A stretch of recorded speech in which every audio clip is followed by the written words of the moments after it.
한 항공사가 다른 항공사에 비해서 참 컴플레인을 많이 받게 됐습니다. 그 컴플레인의 내용의 중요한 것은 화물을 찾는 데에 시간이 너무 오래 걸린다라는 컴플레인이었습니다.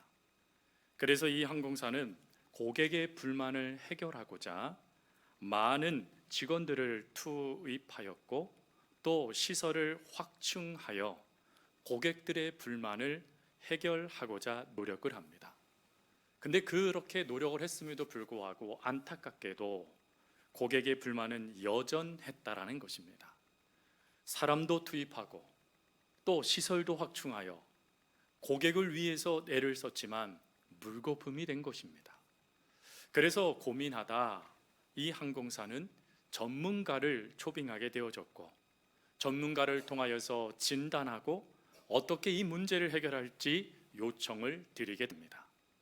그래서 그 요청에 직원은 먼저 와서 전체적인 상황을 살피게 되는데 시설을 투자하고 사람 직원들을 늘리다 보니까 어느 정도 다른 항공사와 같은 시간대를 이 항공사도 유지하고 있었다라는 것입니다. 근데 그럼에도 불구하고 왜 불만일까 하는 것을 전문가가 확인해 보니 원인은 한 가지에 있었습니다. 그것은 다른 항공사에 비해서 빠르게 이 항공기에서 내린 승객들이 수화물을 찾는 것까지 도착을 하게 되어졌고 그곳에서 7분 동안 기다리다 보니까 그 기다림 시간이 오래되어 사람들이 불만을 터뜨렸던 것이었습니다. 그래서 전문가는 다음과 같은 말을 하였습니다. 수화물을 찾을 수 있는 게이트를 맨 끝으로 옮기십시오 라는 이야기를 하죠. 그래서 그 이야기에 따라 항공사는 공항에 이야기를 하여 자신들이 받은 게이트를 다른 곳으로 옮겨서 그곳에서 수화물을 분배하기 시작했습니다. 그랬더니 사람들이요 불만하지 않는 거예요. 그러면 시간이 달라졌기 때문에 불만이 없었나요? 그렇지는 않았다라는 것입니다. 동일하게 맨 앞에 있을 때에 걸렸던 8분이라는 시간과 끝부분으로 옮겨서 8분이라는 시간이 걸린 게 같았다라는 것입니다. 그런데 왜 사람들이 더 이상 불만을 이야기하지 않았냐면 7분 동안 걸어가고 1분 동안 기다리다 보니까 기다림의 시간이 적었기 때문이었습니다. 성도 여러분, 한국 사람들이 외국에 가면 가장 많이 듣는 말이 무엇입니까? 빨리빨리 라는 말이죠. 우리는 사실 기다리는 걸 잘 못합니다. 근데 요즘에는 조금씩 달라지는 것 같아요. 기다린다 하는 그것에 대해서요 우리가 무엇인가 목적이 있으면 그것을 반드시 기다려서 행하는 시대가 된 것 같습니다. 그러나 그래도 기다리는 거 너무 어려운 게 우리들의 모습이죠. 그래서 이 기다린다 하는 이것을 가지고 미국에 있는 한 대학교가 연구를 했답니다. 도대체 사람들은 이 기다림이라는 시간을 어느 정도의 시간이라 느끼고 있기에 이렇게 조급해하고 힘들어하는 것일까 하고 말이죠. 그랬더니 놀랍게 일반적인 삶과 기다림의 삶에는 36%의 차이점이 나더라는 것입니다. 즉 기다림의 1분이 아니라 1분 35초의 이상의 기다림의 시간이 되더라는 거예요. 그래서 이 기다림의 시간의 문제를 학자들은 어떻게 해결할 것인가를 또 고민했습니다. 그리고 낸 답은 무엇이냐면 무엇인가 그 기다림의 시간에 할 수 있는 것을 주자라는 것이었습니다. 즉 그 기다림의 시간이 오래 걸린다 할지라도 무엇인가 할 수 있는 일을 그들에게 주면 그들은 그 기다림의 시간을 견디어내더라는 것입니다. 여러분, 이 모습이 그대로 나타난 예가 야곱이죠. 창세기 29장에 가보면 야곱은 삼촌에게 속임을 당합니다. 그래서 결혼이라는 그 중대사에 자기가 사랑했던 라헬이 아니라 언니였던 레아를 아내로 맞이하게 됐죠. 속상했지만 삼촌은 말을 합니다. 7년간 나를 위해 일하면 라헬도 너에게 주겠다. 그때 여러분 야곱이 어찌하지요? 창세기 29장 20절 말씀, 야곱이 라헬을 위하여 7년 동안 라반을 섬겼으나 그를 사랑하는 까닭에 7년을 며칠같이 여겼더라. 즉 사랑하는 대상, 사랑하는 일, 그 일들을 하기 위해서 7년이라는 세월을 7일이라는 세월로 바꿔놓을 정도로 그 기다림은 그에게 기쁨이 됐다라는 것입니다. 사실 우리들의 인생 가운데 끊임없이 반복되는 것이 있다라면 바로 기다림일 것 같습니다. 우리가 또 많은 이들이 그 기다림 가운데 그렇게 많이 힘들어하는 이유가 무엇입니까? 그 기다림의 시간이 우리가 원하는 시간과 다르기 때문인 것 같아요. 또 그 기다림의 결과가 때로는 내 손 안에서 빠져나가는 모래알처럼 사라져버리기 때문인 것 같습니다. 그러다 보니 기다림이라는 이 단어를 듣게 되면 벌써부터 우리들은 마음이 답답해집니다. 이렇게 살아가는 것도 힘든데 아니 어떻게 또 기다리라고 생각할 수밖에 없는 것이죠. 그러나 이러한 기다림이 꼭 우리를 힘들게만 하는 것 같지는 않습니다. 즉 이러한 기다림이 꼭 견딜 수 없어 아파하는 결론만 내지는 않는 것 같습니다. 그래서 우리들도 그 기다림의 또 다른 모습, 야곱이 수일처럼 여겼던 것, 그 기다림을 며칠처럼 여겨서 그 기다림의 끝에 하나님 그 은혜를 누리게 되어지는 것처럼 우리들도 기쁨의 기다림이 있다라는 것이죠. 오늘 그 기쁨의 기다림, 그 기다림이 설레임이 되는 기다림의 모습이 바로 시므온의 모습이었습니다. 시므온에 대해서는 성경에 그리 자세하게 언급하지 않습니다. 단지 그의 영적인 상태를 이야기하는데 그 영적인 상태는 그가 이스라엘의 위로를 기다리는 자였고 성령이 위에 있었다라고 되어져 있습니다. 즉 말씀을 믿고 성령에 충만한 자, 그가 시므온이었습니다. 근데 이 시므온에 대해서 탈무드에 보니까 이 시므온이 누군지에 대해 기록되어져 있습니다. 탈무드에 이 시므온의 아버지를 힐렐이라고 이야기합니다.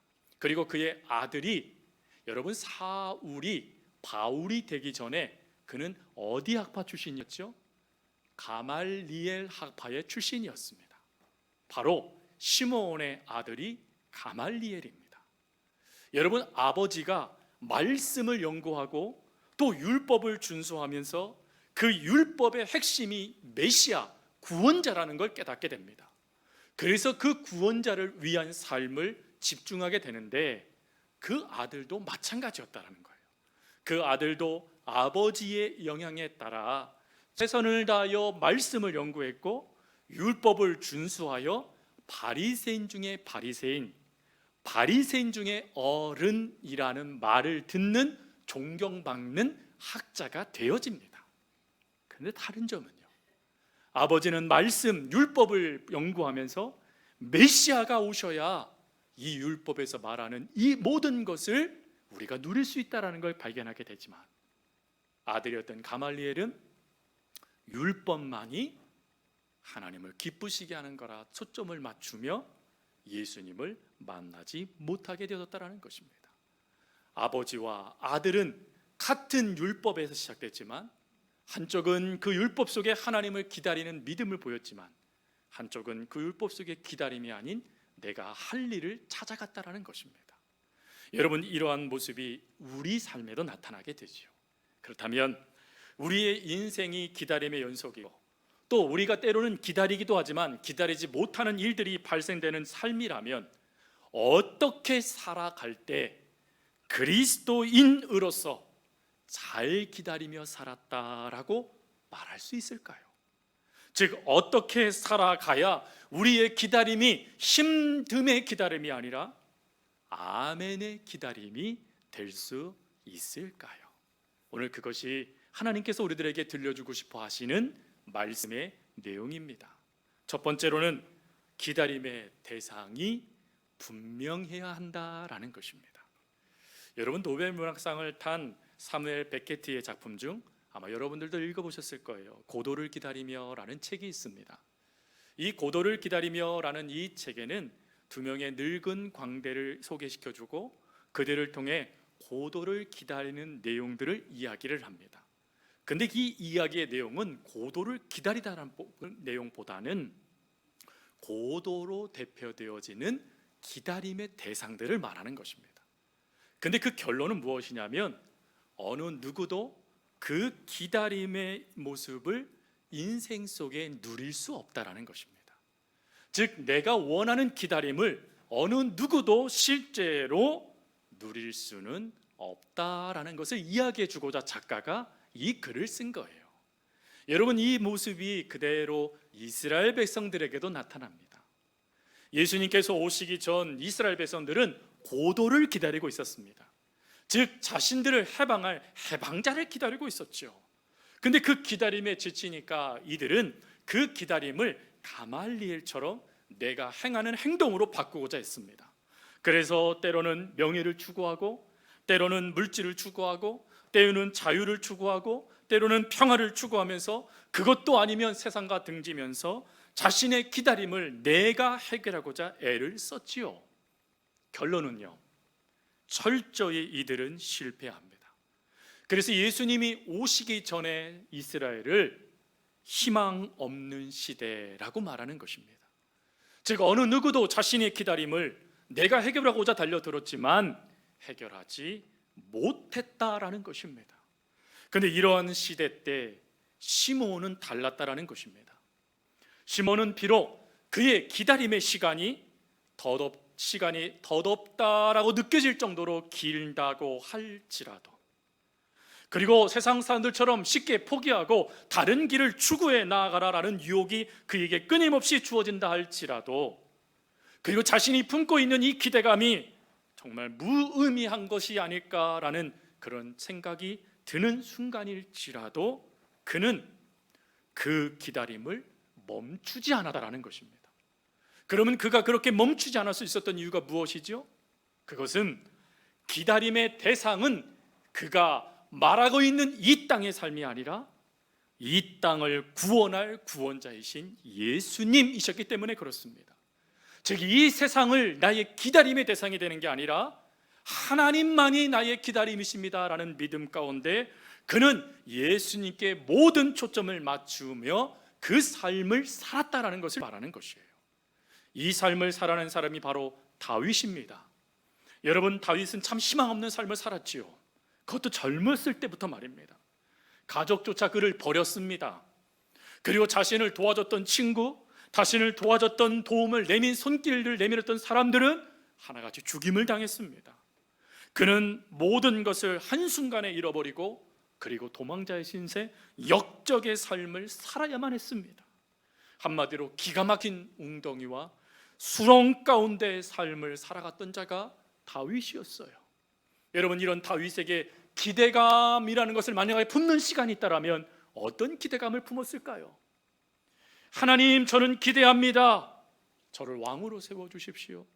하나님, 저는 기대합니다. 저를 괴롭힌 원수들을 해결해 주십시오. 하나님, 저는 기대합니다. 일상의 삶을 누릴 수 있는 은혜를 주십시오라고 그가 기대하며 그 기대감을 그곳에 초점을 맞췄을까요? 그렇지 않았습니다. 시편 40편 1절에 그는 이렇게 말합니다. 내가 여호와를 기다리고 기다렸더니 귀를 기울이사 나의 부르짖음을 들으셨도다.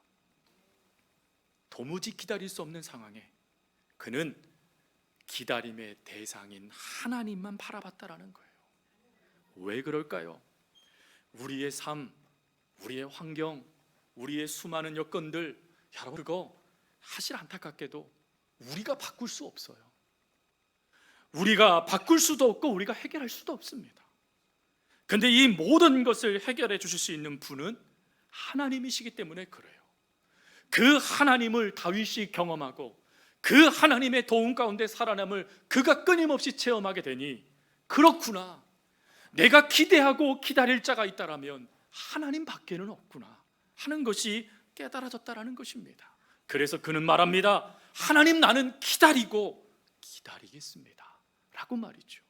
성도 여러분, 아직 여러분들의 바람이 이루어지지 않아 힘드신 분이 계십니까? 실망도 되십니까? 그리고 도무지 내가 기다리고 있는 하나님이 살아계시는가 맞는가라는 의구심조차도 드는 일들이 발생되십니까?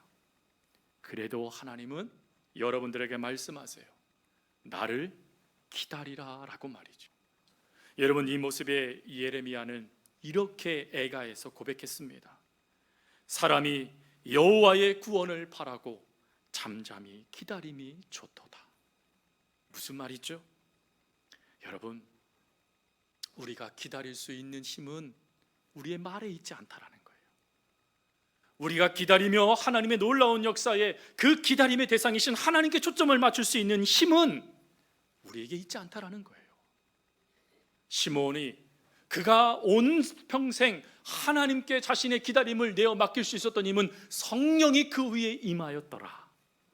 즉 하나님이 그에게 끊임없이 능력을 공급하여 주셨기 때문에 그는 기다리고 기다리며 구원의 역사를 경험할 수 있었던 것이에요.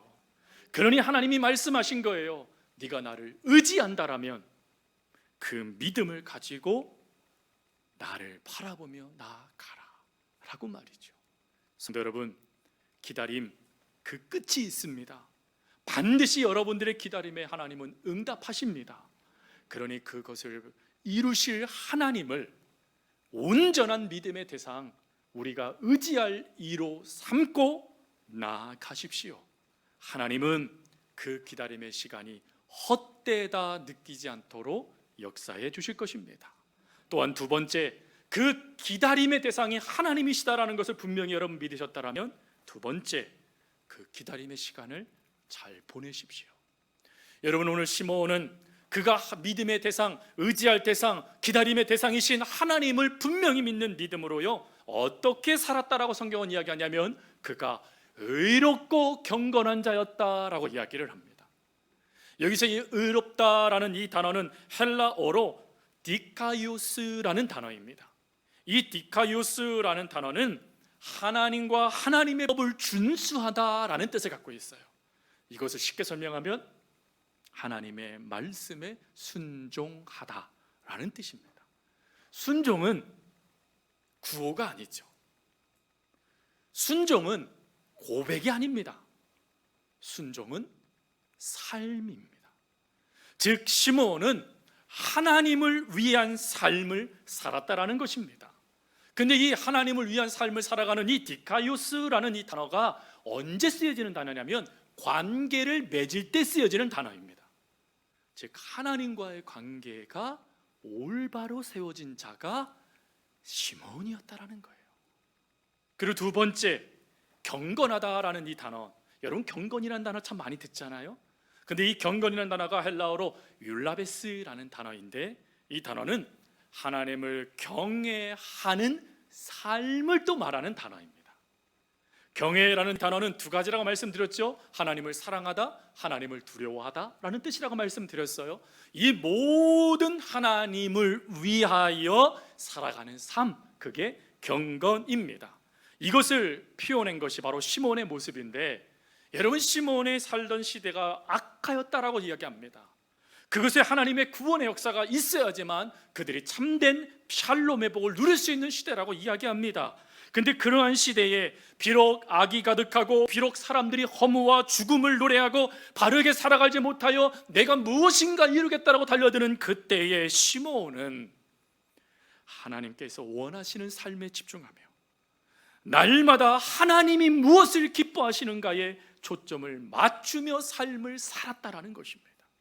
그래서 이 의롭다, 경건하다라는 이 단어를 가지고 한 가지의 신앙을 이야기합니다. 그 신앙이 바로 코람데오의 신앙이라고 얘기하는 거예요.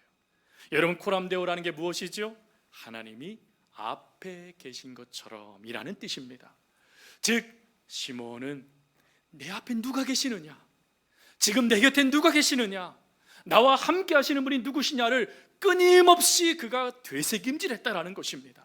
그래서 그 속에 과연 이것이 하나님이 원하시는 것인가, 하나님이 이것을 기뻐하시는가, 하나님이 나에게 무엇을 원하시는가 끊임없이 묻고 물으며 자신의 삶을 하나님을 기다리는 삶으로 살아냈다라는 거예요. 여러분, 이러한 삶을 살아낸 또 다른 사람이 있습니다. 바로 노아이죠.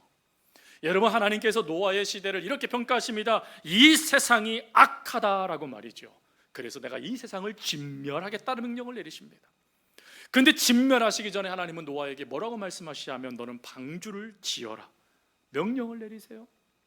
여러분, 방주를 짓는데 100여 년의 시간이 걸렸습니다. 오랜 시간이죠. 그 시간 동안 끊임없이 노아는 방주를 짓기 시작합니다. 근데 그가 그렇게 지을 수 있었던 힘이 우리가 집중해야 될 중요한 내용이에요. 사실 그가 방주를 지을 때 사람들이 그를 비웃었답니다. 쉬운 말로 조롱했다라는 거예요. 아니, 이런 맑은 하늘에 무슨 피, 에이, 쓸데없는. 사실 이럴 때마다 노아가는 얘기했을 것 같아요. 하나님이 심판하신다 했다고. 그러니 제발 좀 하나님께 돌아와서 우리처럼 좀 이거 하라고 말하지 않았을까요? 그가? 저는 했을 거라 생각합니다. 왜? 성경은 그를 의롭다라고 얘기했으니까요. 하나님이 뭘 원하시는지를 아는 자였다라는 것입니다. 그렇지만 사람들은 비웃어버렸대요. 조롱해버렸대요.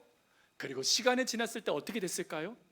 잊혀진 존재가 됐을 것입니다. 여러분들이 만약 이런 삶이라면 견뎌내실 수 있으시겠습니까? 그 기다림을 끝까지 완수해낼 수 있으시겠습니까? 노아는 완수해냅니다. 창세기 6장 22절에 이렇게 말합니다. 노아가 그와 같이 하여 하나님이 자기에게 명하신 대로 다 준행하였더라. 7장 5절 말씀, 노아가 여호와께서 자기에게 명하신 대로 다 준행하였더라. 성도 여러분, 그가 이렇게 준행할 수 있었던 힘이 어디에 있었습니까? 그 오랜 시간 동안 그가 기다리며 그 삶을 살아낼 수 있었던 힘이 어디에 있었습니까? 말씀이었습니다. 즉 그가 방주를 지음에 있어서 끊임없이 하나님의 말씀을 끊임없이 붙잡았다라는 것입니다. 하나님, 이것이 하나님이 원하시는 것이라면 제가 살아내겠습니다. 하나님, 이것이 하나님의 뜻이라니 제가 최선을 다하여 이 삶을 완수해내겠습니다. 말씀의 은혜를 받으니 끝까지 견디며 그 일들을 이루어내더라는 거예요. 그럼 질문할 수 있어요. 아니, 그렇게 삶을 살아가는 게 그렇다면 또 왜 중요합니까? 왜 그렇게 미련하게 견뎌야 되고 미련하게 버텨야 되고 미련하게 기다려야 됩니까? 라고 말이죠. 그 이유를 설명한 게 마태복음 25장이에요. 여러분, 마태복음 25장은 바로 슬기로운 5 처녀의 이야기죠. 슬기로운 5 처녀와 슬기롭지 못하다 평가를 받은, 미련하다는 평가를 받은 5 처녀가 공통점이 하나가 있다라면 다 신랑을 기다렸습니다. 즉 기다림의 시간이 있었다라는 것입니다. 근데 그 기다림의 시간에 지혜로운 슬기로운 5 처녀는 준비합니다. 즉 삶을 이대로 흘러가 버릴 거야 생각하여 방치하지 않았다라는 거예요. 내가 이것을 준비하고 또 내가 되돌아볼 게 뭐지? 끊임없이 만날 신랑을 기대하며 준비했다라는 거예요. 근데 미련한 자는요, 허비해버렸다라는 것입니다. 결과가 어떻습니까? 지혜롭게 준비한 이들은 그 기다림의 시간에 신랑을 맞이하며 기쁨의 잔치에 참여하게 됩니다. 즉 그 기다림에 끝이 있다라는 거예요. 그리고 그 기다림은 헛되지 않다라는 것입니다. 그래서 우리가 그 모든 것들을 받아 누리기를 원한다라면, 지금 내가 하나님을 믿음의 대상으로, 기다림의 대상으로 믿는다라면 그 하나님을 믿는 믿음을 가지고 그리스도인의 삶을 하나님 앞에서 말씀의 능력을 공급받아 살아가야 한다라는 것입니다. 한 사람을 소개하기 원합니다. 그분은 독일의 황제였던 루드비히 황제입니다. 그는 공작 시절에 아주 사악한 공작으로 유명했다라고 합니다. 그 진영의 지역에 있는 사람들이 그를 만나는 것도 두려워했고, 또 그가 행하는 행동이 얼마나 공포스러웠던지 그냥 공포의 대상이었다라고 합니다. 근데 그가 어느 날 자기의 영지 안에 있는 예배당에 들어가게 됩니다. 기도를 하게 돼요. 기도를 했다는 건 뭘 의미하죠? 하나님을 믿는 사람이었다라는 것입니다. 아이러니하죠. 하나님을 믿는데 공포의 정치를 벌이다니, 있을 수 없는 모습이죠. 그 모습에 하나님도 안타까우셨는지 그가 기도할 때 글귀를 눈앞에 딱 보여주셨다는 거예요. 그 글귀가 얼마나 선명하게 눈에 들어왔던지 그것에 이 공작은 두려워하기 시작합니다. 그리고 즉시 깨닫습니다. 아, 이거 하나님의 심판의 메시지구나.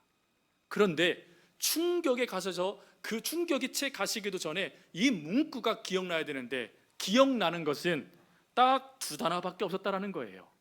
In three. 그게 3일인지 그게 3달인지 그게 3년인지 알 수도 없는 3 안에라는 말만 딱 눈에 들어왔다라는 거예요. 그래서 이 공작은 그 두려움 가운데 3일 뒤에 하나님이 나를 죽이시려나 보구나. 그러면 내가 3일 동안 이 죄를 누이치는 삶을 살아야지 하는 마음으로요, 아내를 사랑해주고 자신 곁에 있는 부하들을 최선을 다해서 섬겨주었답니다. 3일 뒤에 죽었을까요? 안 죽었습니다. 그러니까 그가 즉시 수정합니다. 3일이 아니라 3개월이었구나.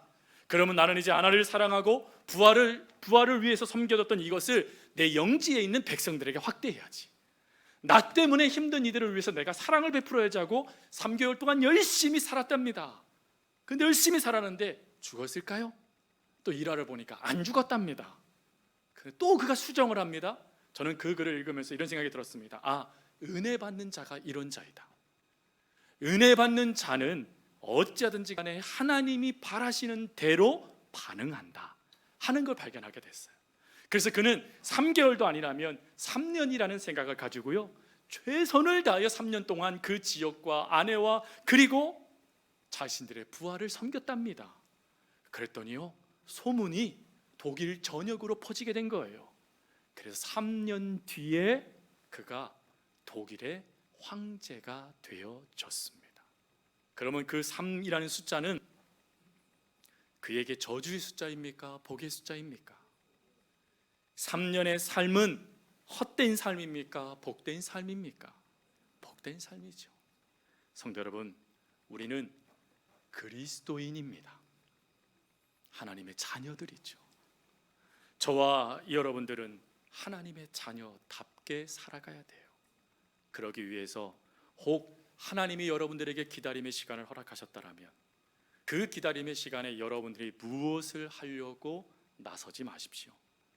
하나님을 먼저 의지하십시오. 그리고 하나님을 의지하면서 지혜를, 성령의 충만한 능력을 달라라고 기도하십시오. 그리고 그 능력을 덧입어 삶을 살아가십시오. 그럴 때 여러분들은 오늘 읽지는 않았지만 시므온이 대답한 고백을 하게 되실 거예요. 제가 그 고백을 마지막으로 읽고 기도하겠습니다. 하나님, 이제 종을 평안히 놓아주시는군요. 제가 하나님의 구원을 눈으로 보았습니다. 과연 하나님께서 저를 위해 준비해 주신 것이 맞군요. 이제 저를 향하여 베풀어 주신 그 빛에 감사하며 제 삶을 하나님께 드립니다. 이 고백이 시므온의 고백을 뛰어넘어 저와 여러분들의 고백이 될 수 있기를 간절히 주님의 이름으로 부탁드립니다.